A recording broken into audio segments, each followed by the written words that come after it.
পরম বৈষ্ণবী মাতৃজননীগণ, না জানি কোন জন্মের কোন সুকৃতি পেয়ে এমন শুদ্ধ কৃষ্ণ ভক্ত পিতামাতার কোল আশ্রয় করে দেব দুর্লভ মনুষ্য জন্ম লাভ করে এই ধরাধামে এসেছি। বহু জন্মের সুকৃতি ফলে আর সাধুগুরু চরণাশ্রয় করে বসেছি।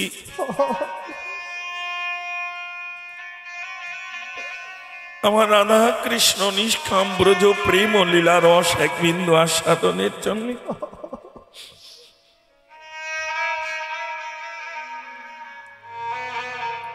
জগতে এত বাড়ি থাকতেও জল থাকতেও যেমন চাতক পাখি পিপাসা দূরীভূত হয় না, সেও গগন পানে তাকিয়ে সর্বক্ষণ ডাকে। কখন গগন হতে এক বিন্দু জল রাশি এসে তার বদনে পড়লে সকলে পিপাসা দূরীভূত হয়। তেমনি এই মায়াময় সংসার জগতে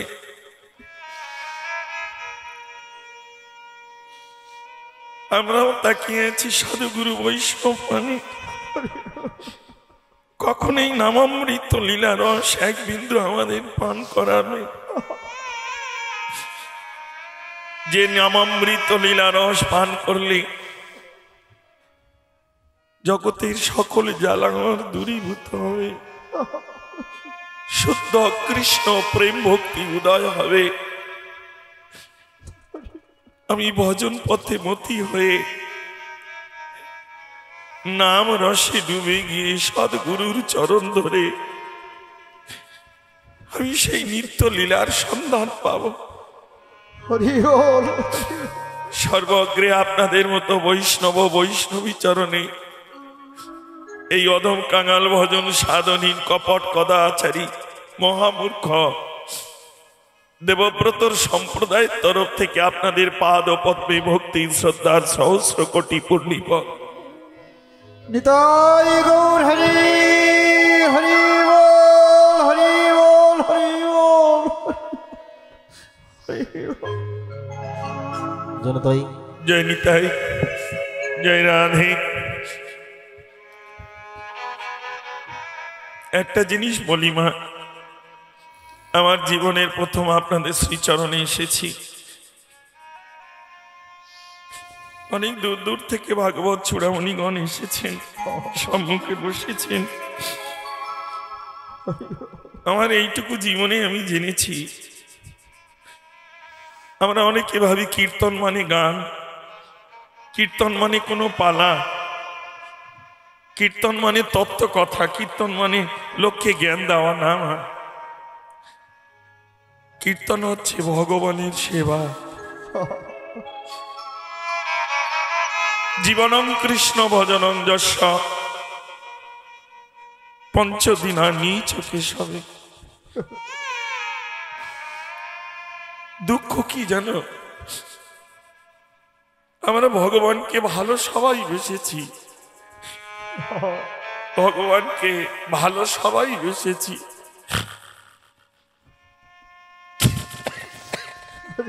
কিন্তু ভগবানের জন্য ভালো ভাষা কেউ গড়তে পারি না গো। তাই তো ভালোবাসার ধন এলেও তাকে যে আপন করে ধরে রাখবো, সে আসন, সে পাত্র, সে স্থান আমাদের।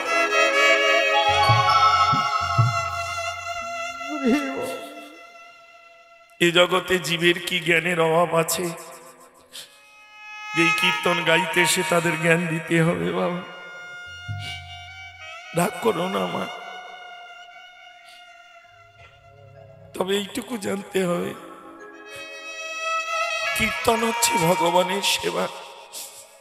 যেমন আপনারা মাধুকরী করে ভিক্ষা করে এই মহতী বৃন্দাবনকে আয়োজন করেছেন, সাধুগুরু বৈষ্ণবকে আহ্বান করেছেন, মহাপ্রভু মহন্তগণকে আহ্বান করেছেন,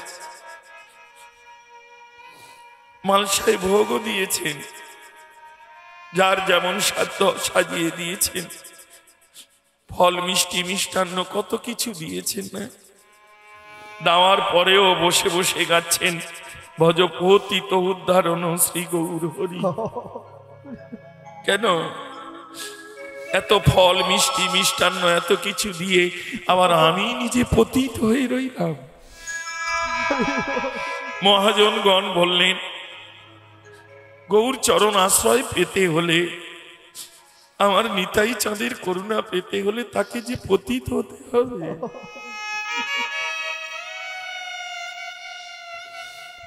হরে কৃষ্ণ হরি বল।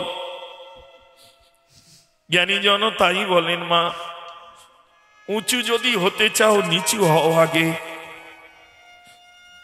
আমরা মনে করি কলিযুগে নাম করলেই জীবের সকল উদ্ধার, সকল পাপ হতে মুক্ত, সকল কর্ম হতে মুক্ত, কিন্তু না।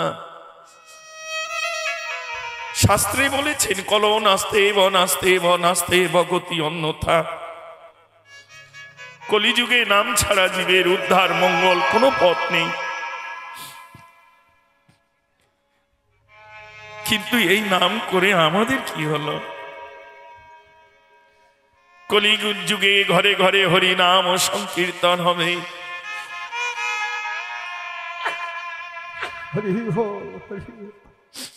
আচার বিধি নিষ্ঠা না বুঝিয়া, সাধু গুরু না মানিয়া, নাচিয়া কুদিয়া সব রস তলে যাবে। দুঃখ কি জানো? রাগ করবে না, জগতে নাম হবে কিন্তু নামের মধ্যে আমাদের নামা হবে না। এই জন্য বৈষ্ণবগণ আচরণ করে বললেন, ওগো আগে নাম। যদি জীবনে বাসনা থাকে যেতে নিত্য ধাম, কোনো কিছু নয়, আগে নাম। তবে যেখানে সেখানে নামিস না, শুদ্ধ সাধুগুরু বৈষ্ণব ভক্ত চরণে নিজেকে নামিয়ে দে। সাধুগুরু বৈষ্ণবের পদধূলি অঙ্গে শিরে ধারণ করে সদ্গুরুর কাছ থেকে মন্ত্র নিয়ে এই নামকে আশ্রয় করে নির্জনে বসে থাক। দেখবে এই নাম তোকে একদিন নিয়ে চলে যাবে সেই নিত্যধাম। তাই গৌর হরি হরি বল, হরি বল, হরি বল। আমরা নাম করি কিন্তু জগতে নামতে পারি কজন? আমরা মালসা দিই, ভোগ দিই, কিন্তু কজন বলতে পারি ভজ পতিত উদ্ধারণ? আমার মতো পতিত প্রভু জগতে আর তুমি কাউকে পাবে না। রাধে রাধে। এই বাবা, এই খুকি, এই ওইদিকে সোজা, ওইদিকে প্যান্ডেলের বাইরে। রাধে রাধে। হরে কৃষ্ণ হরি বল। মা তাই সবাই চরণে আমার এইটুকু নিবেদন, মা এসেছি ভাবে যেতে তো হবে, এইটুকু স্মরণ করো। জীবনে যার আছে যতটুকু বেলা, আমি এই বেলার কথা বলিনি, এই বেলা জীবনে আছে যার যতটুকু বেলা, চরণ ধরে বলে যাই করোনার কেউ অবহেলা। সদ্গুরু চরণ ধরে নাম রসে নিজেকে নামিয়ে রাখো, দেখবে একদিন না একদিন নামের প্রভু এসে। কারণ নামই চৈতন্য রস বিগ্রহ, পূর্ণ শুদ্ধ বিদ্যমান নামিনা।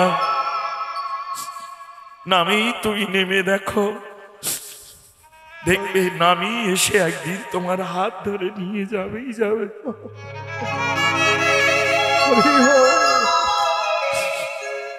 আর একটা কথা মা,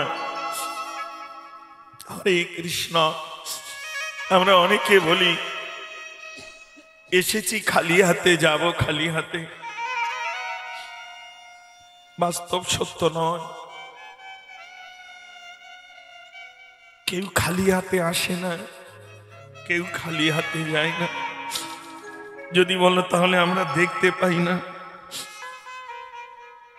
এই মূল্যবান ধন ভজন সাধন এই চর্মচক্ষুর দ্বারায় না হয় দর্শন। সাধুর যে প্রেম ভক্তি ভজন কোন স্থানে চলে গেছে তা কি এই নয়নে দর্শন হবে? যদি হয় সেই নয়ন প্রেম ভক্তি অনুরাগের ভজন সাধনের নয়ন, তবেই তার হৃদয়ে জাগ্রত হয় কৃষ্ণ ভজন।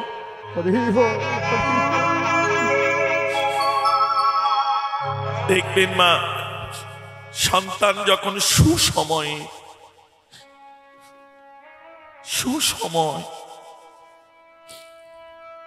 এখন তো 8 মাসে 7 মাসে 9 মাসে সিজার করে নিয়ে তুলে নি না, এটা সুসময় নয়, এটা গায়ের জোর। বা কিন্তু সুসময়ে যদি সুপদ দিয়ে ভূমিষ্ঠ হয় তার কর এমনি করে মুষ্ট মারা থাকে। ভেবেছে কোনদিন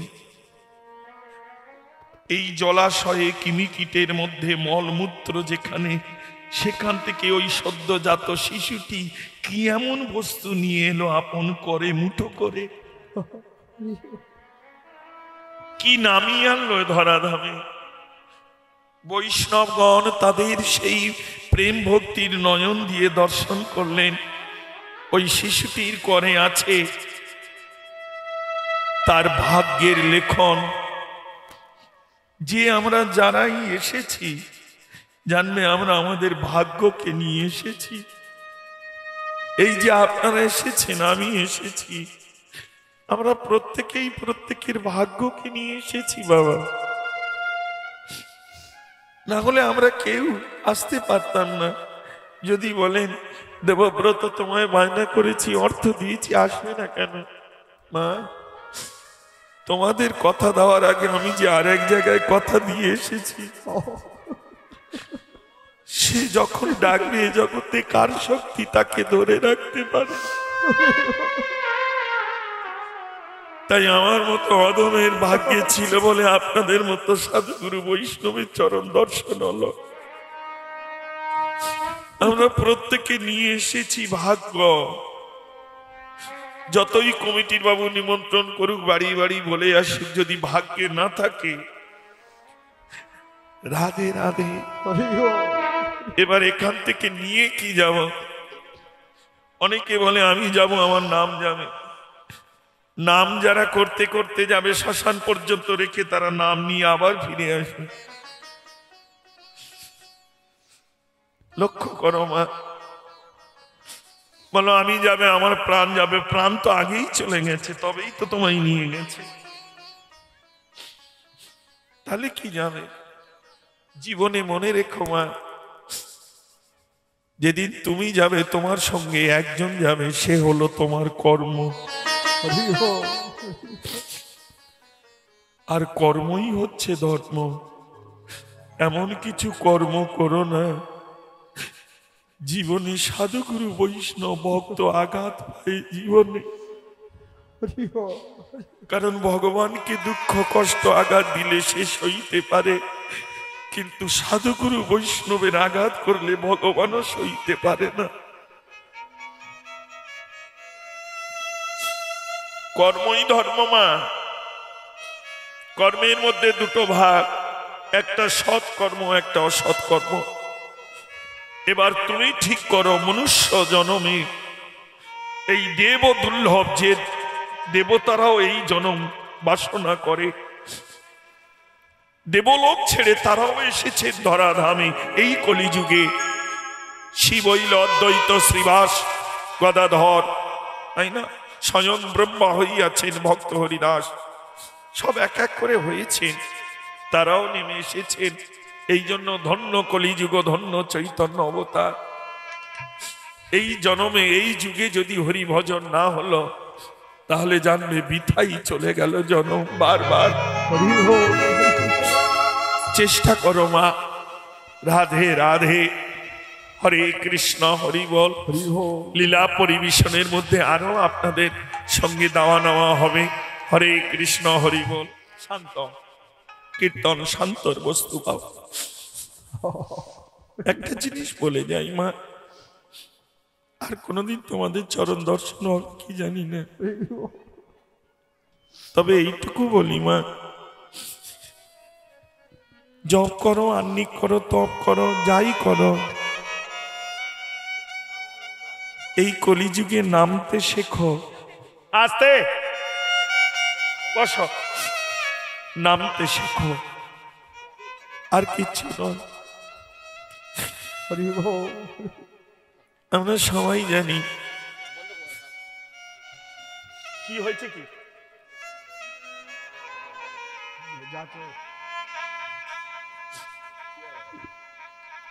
এই জগতে নামি অপেক্ষায় নাম বড়, নামি অপেক্ষায় নাম বড়।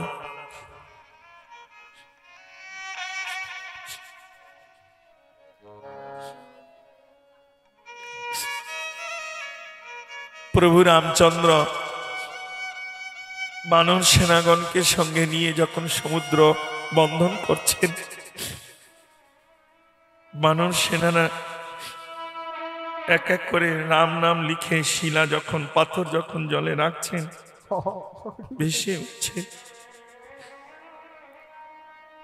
রামচন্দ্র মনে মনে ভাবল, আমার নামের এত করুণা গুণ, এত কৃপা, আমি স্বয়ং দেখি তো একবার। বৃক্ষতল থেকে উঠলেন, উঠে আস্তে করে ছোট্ট একটি পাথরের টুকরো নিয়ে সমুদ্রের কিনারে গিয়ে ওই সমুদ্রের জলে পাথরটিকে ছেড়ে দিলেন। যেই ছেড়ে দিল, পাথরটি জলের মধ্যে ডুবে গেল। রামচন্দ্র চমকে গেল, ভীত হয়ে গেলেন। কেউ দেখতে পাইনি তো, কারণ আমার নাম লিখে বানর সেনারা জলে পাথর ভাসিয়ে দিচ্ছে, আর সাক্ষাৎ আমি সেই রাম। কমন করয় রাধে কীর্তন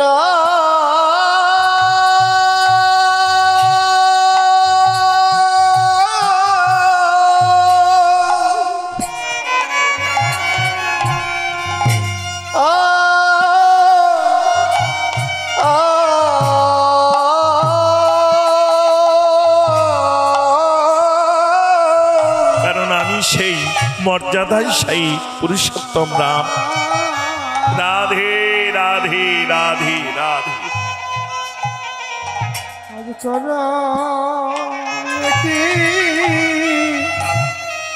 কীর্তন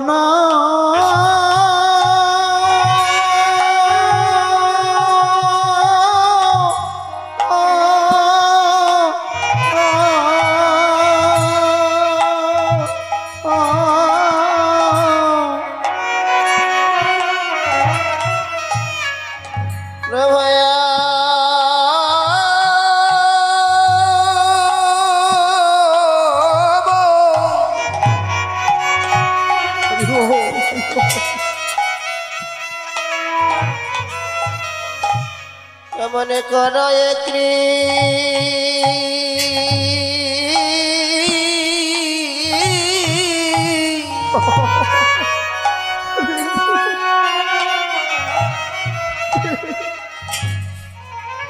কীর্তন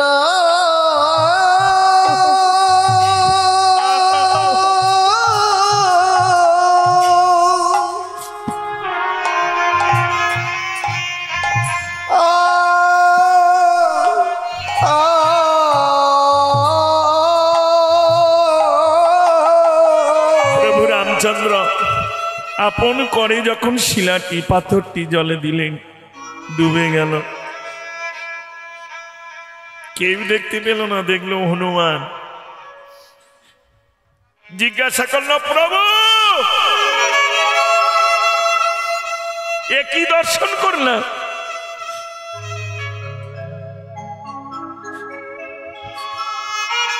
কখনো ভেবেছিলাম মনে স্বয়ং সাক্ষাৎ আমি যেখানে বিরাজমান, আমি সেই মর্যাদায় সেই রাম। আমার নামের যদি এত কৃপা করুণা তোমাদের হয়ে থাকে, যে নামের গুণে শিলা পাথর জলে ভাসে, তাহলে আমি রাম না জানি? ছোট্ট একটা পাথর তাই জলে দিলাম, জলে ডুবে গেল। তবে এ কথা তুমি যেন জগতে কাউকে বলো না, এ কথা তুমি কাউকে প্রকাশ করবে না। হনুমান বলল, প্রভু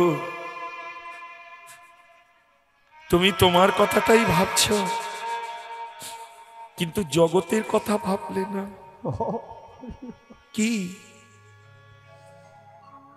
প্রভু পাথর এমনি ডোবেনি, ডুবেছে কেন জানো? তুমি জগৎকে জানিয়ে দিতে গেলে এই জগতে তুমি যারে কৃপা করো, ধরে রাখো, সেই ভেসে তাকে প্রেম সাগরে। আর তুমি যারে ছেড়ে দাও, সে অতল মায়ার সমুদ্রে যে তলিয়ে যায়। প্রভু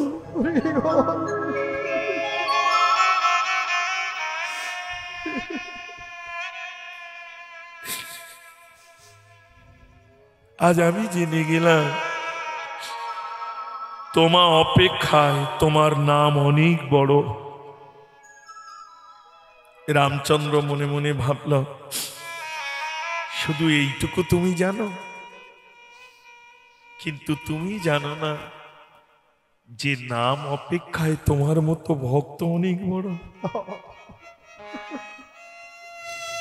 এটা তো তুমি জানো না, আমিও তোমাকে জানিয়ে দেব।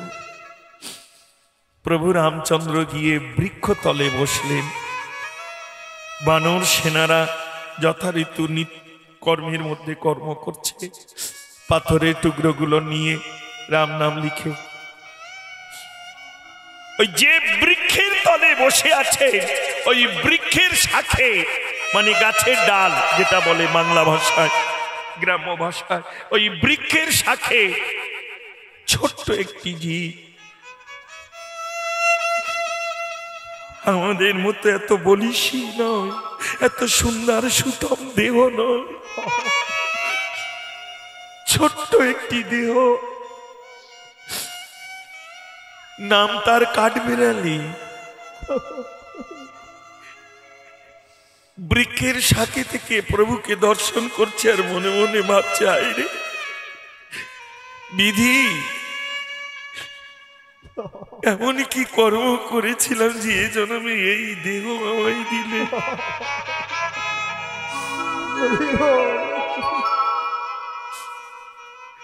যদি বা এই দেহ দিলে, তবে এমন পুরুষোত্তম রামচন্দ্রকে কেন আমায় দর্শন করালে?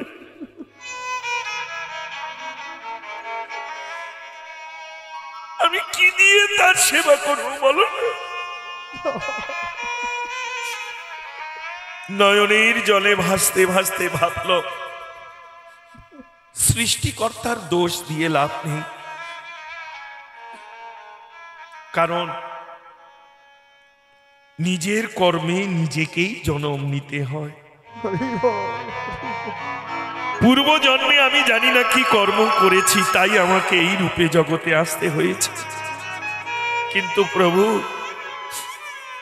না জানি কোন জন্মের কোন সুকৃতি ফলে আমি আজ তোমার চরণ দর্শন পেয়েছি। এই জন্মটার বিফলে যেতে দেব না।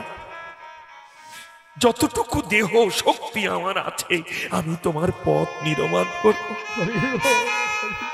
ওই গাছের শাখা থেকে, মানে বৃক্ষের শাখা থেকে গাছের ডাল দিয়ে সাগরের জলে লম্ফ দিয়ে পড়লে, জলে পড়লে কি হয়, দেহটা ভিজে গেল। কাঠবিড়ালির অঙ্গে তো লোমকূপ, সব লোম দিয়ে ঢাকা, লোমগুলো অঙ্গের সঙ্গে চেপে গেল। আস্তে আস্তে করে তীরে উঠলেন কাঠবিড়ালি। তীরে উঠে অঙ্গ টেমনি করে ঝাড়া দিলেন, নাড়া দিলেন, কিছু জল সরে গেল। এইবার ওই সিক্ত দেহ নিয়ে লক্ষ্য করো মা, কেন ভোর 3টে স্নান করে উঠে ভগবানের সেবায় যেতে হয়, এমনি কেন যাওয়া যায় না? কাঠবিড়ালি এই শিক্ষা দিচ্ছেন, যদি ভগবানকে সেবা করতে হয় আগে নিজেই শুদ্ধ হও।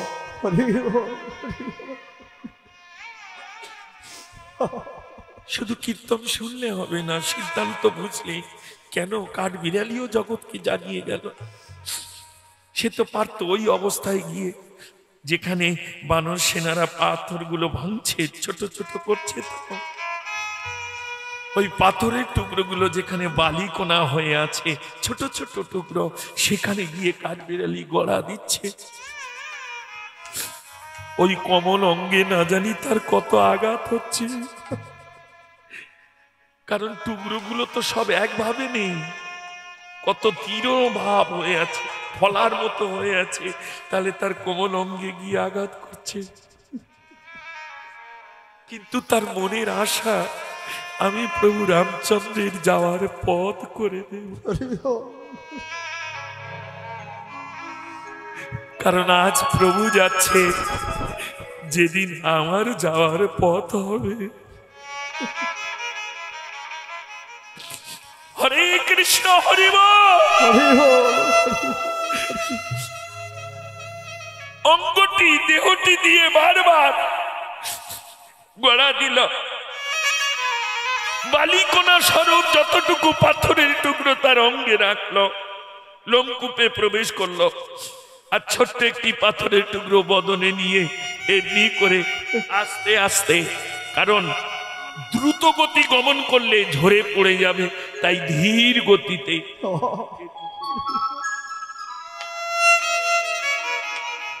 ওই পথে পাথরের মাঝখানে গিয়ে যতটুকু ফাঁকা আছে সেখানে অঙ্গটা এমনি করে ঝাড়া দিচ্ছে, ধুলা ঝরে পড়ছে, অর্থাৎ দেহের মধ্যে থেকে যতগুলো বালিকণা ছিল ঝরে ঝরে পড়ছে। আবার আসে এই যাওয়া আসা, আগম আর নিগম। লক্ষ্য করো মা, আমাদেরও এমনি কত জন্মে হয়েছে যাওয়া আসা, তবে জীবনে ভগবানের জন্য বাঁধতে পারেনি ভালোবাসা, তাই তো জীবনে আমাদের এমন দশা গো। যদি বাঁধতে পারতাম ভালোবাসা, তাহলে আমাদের মিটে যেত যাওয়া আসা। নিত্য সিদ্ধের দেশে প্রেম তরঙ্গে ভেসে আমি নিতাই গৌর সেবায় মিটতে থাকতাম।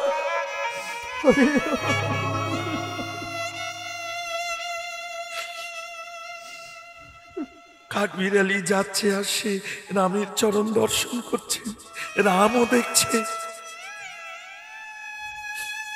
তুমি কি ভাবছো আমরা যা করছি তিনি দেখেন না? কে বলেছে গো? যখনই তার দিকে তাকিয়ে দেখবে সে তোমার দিকে তাকিয়ে আছে, সর্বক্ষণ সর্বত্র সে তোমার প্রতি নয়ন দিয়ে আছে। কিন্তু দুর্ভাগ্য আমাদের, যদিও বা তার পানে তাকাই কিন্তু সেই নয়নে তাকাতে পারি না। বিচার করো মা, মিলিয়ে নাও জাগতিক জগতের সঙ্গে মিলিয়ে নাও। নয়ন তো দুটো, মাকে যখন দেখো এই নয়নে কি নয়ন দেখো, স্ত্রীকে যখন এই নয়নে দেখো সে নয়ন কেমন, কন্যাকে যখন এই নয়নে দেখো কেমন, বাড়ির চাকরকে যখন এই নয়নে দেখো কেমন দেখো। দেখতে দুটো নয়ন কিন্তু দর্শনের এক নয়। ঠিক তেমনি বাবা আছে এই দু নয়ন কিন্তু দেখা।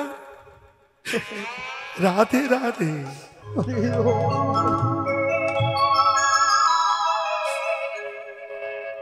কাঠবিড়ালি যাচ্ছে আসে, প্রভু রামচন্দ্র তাকে দেখছে,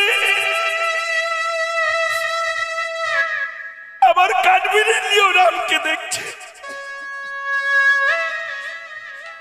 কাঠবিড়ালিও নয়নের জলে ভাসছে, আর রামচন্দ্র নয়নের জলে ভাসছে।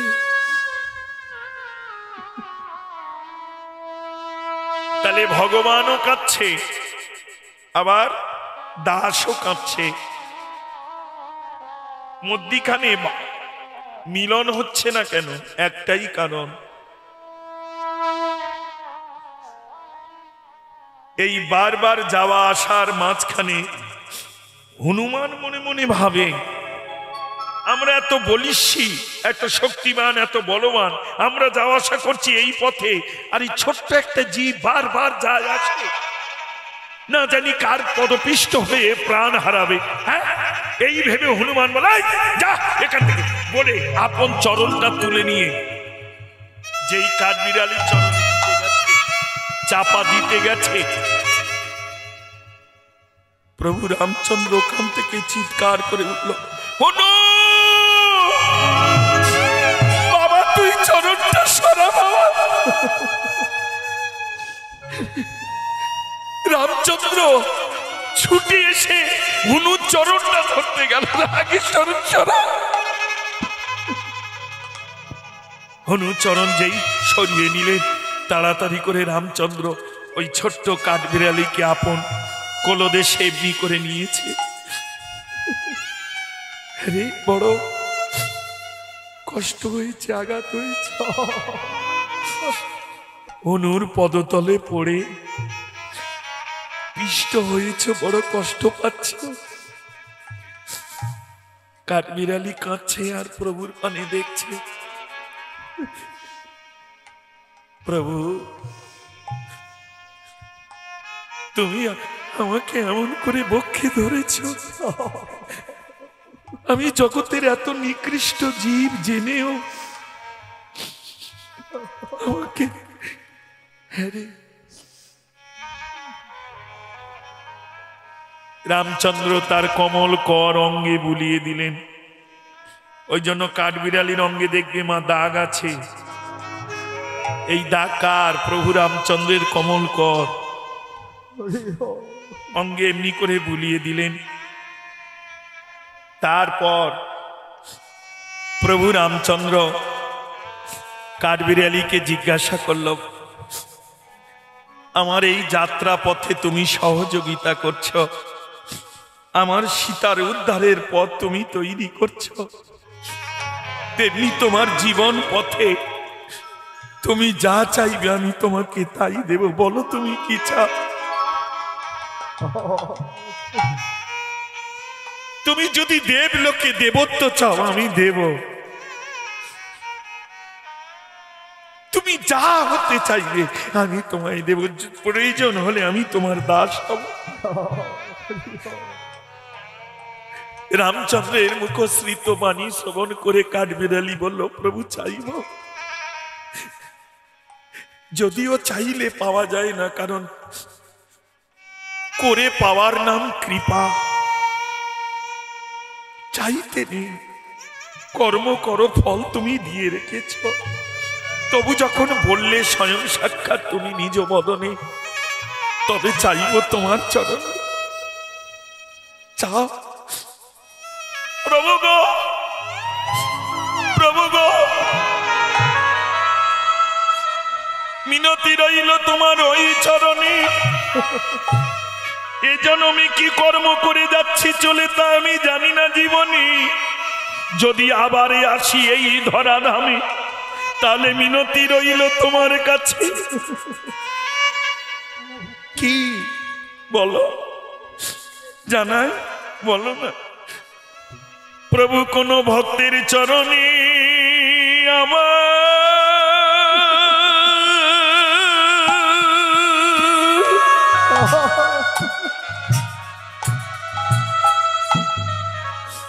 আমায় আশ্রয়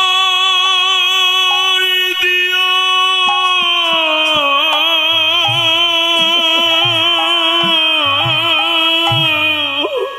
প্রভু গো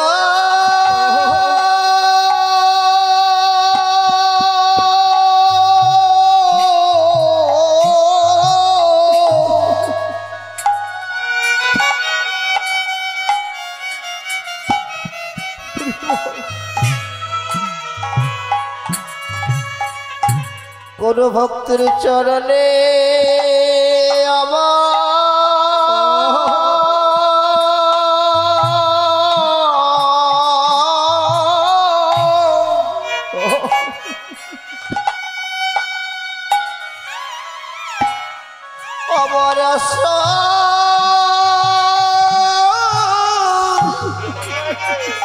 দিও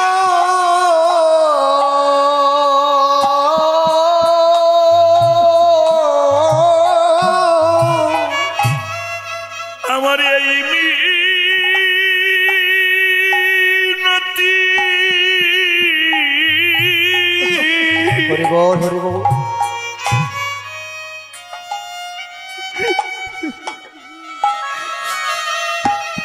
জানাই রাখি ভক্তের চরণে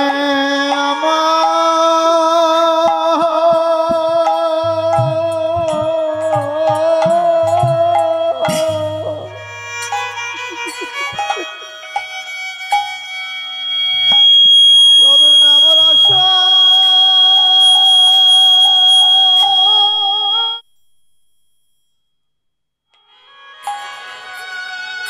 আশা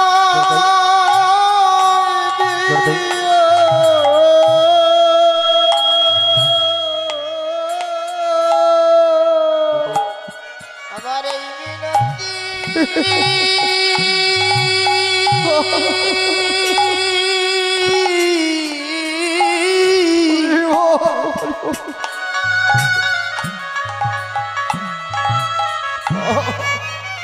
জানাই রাখি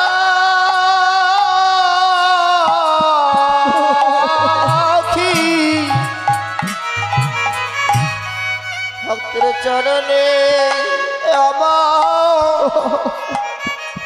আশ্রয় দিও আমার রাজাদিরাজ করে নয় আমার দেবত্ব দিয়েও নয় আপন কর্ম দোষে যে কুলে জনময় হোক না কেন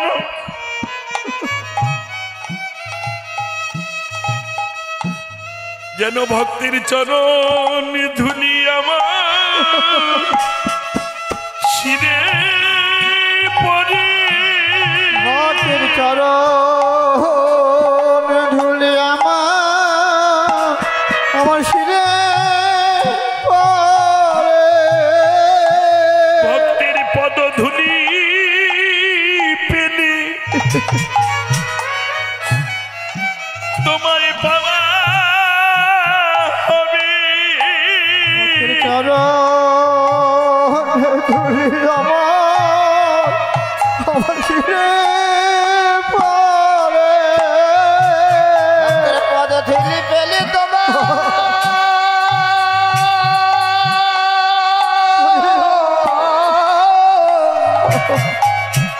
পাওয়া হবে পদ ধুলি আমার শিরে পড়ে যে কুলে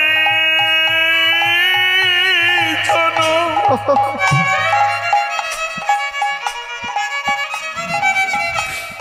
হোগে না কেনে ভক্তির পদ ধুলি আমার শিরে পড়ে পদধূলি পেলে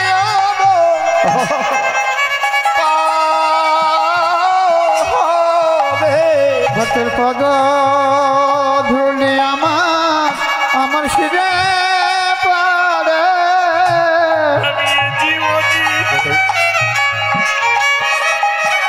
জেনেছি হে পদ ধুলি আমার শিরে পড়ে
আমার